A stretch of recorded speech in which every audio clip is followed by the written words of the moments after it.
In Space Watch, NASA scientists say its Curiosity rover made a discovery that could indicate signs of life on Mars. The rover detected high amounts of methane in the Martian air. On Earth, the gas is typically produced by living things. NASA says it's still analyzing data to confirm the results.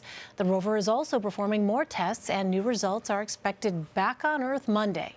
For more on this, CBS News space consultant Bill Harwood joins us from Merritt Island, Florida. So, Bill, what does this mean? Could there be life on Mars?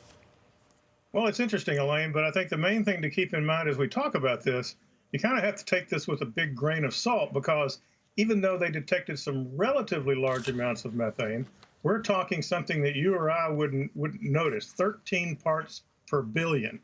So this is a very, very minute trace. But on the other hand, methane doesn't remain in the atmosphere for long. The sun breaks it down. So if they're seeing it at all, it's recent. So the question is, did it come perhaps from some sort of microbial life under the surface of Mars that has finally come out? Or could it have been caused by some sort of geothermal process? That's possible too. So I think it's a wait and see sort of a situation. If it turns out that they can verify these levels, then that would be one possible indicator of life. But proving something is actually there, of course, is a much more difficult question. Well, scientists first reported signs of methane on Mars about 15 years ago. What is significant about this new discovery? Well, it's really interesting because these detections before came from orbit, and they're really at the very limit of detectability, and they appeared to be seasonal. In other words, it wasn't there all the time.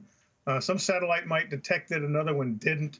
Back in 2013, the Curiosity rover detected methane very briefly in the 2 parts per billion range, and then it went away again.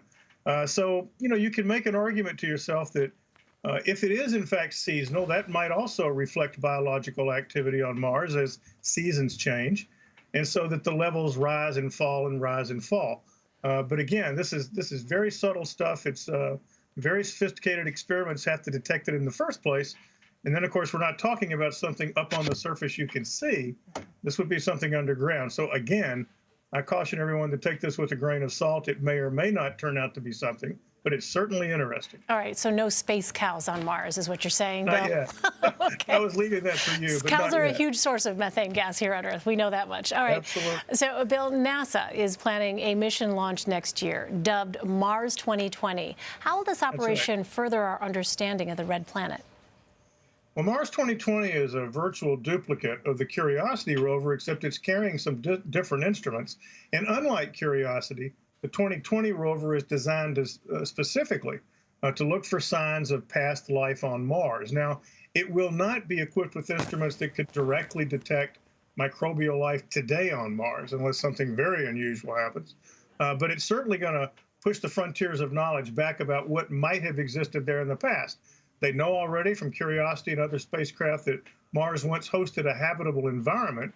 The question is, was it in place long enough for life to evolve, and are there any traces that might be found today? And also, the 2020 rover, interestingly enough, is going to collect rock samples, package them up, so that a future spacecraft that might visit the area could take those samples and return them to Earth. So it's a very ambitious, very expensive mission, and everybody in the Mars world is really looking forward to it. Well, Bill, we also want to ask you about other NASA work underway. The agency is bringing 3 crew members home from the International Space Station Monday night, and SpaceX is launching its Falcon Heavy rocket the same night. This will be the first time it is launched at night. What more can you tell us about these operations? It's really interesting. Bringing people down from space is probably the higher priority mission since human lives are involved. But that Falcon Heavy rocket, if the viewers remember, this is the one with the 3 core vehicles that launches. They're going to try to recover all 3 of those core stages with landings. And, of course, taking off at night, it is going to put on a show, Elaine. It promises to really be something if there's clear skies down here in Florida. But there's 24 payloads on board. It's probably the most complicated mission SpaceX has ever attempted. These satellites are being deployed in multiple orbits. About $750 million worth of equipment on board.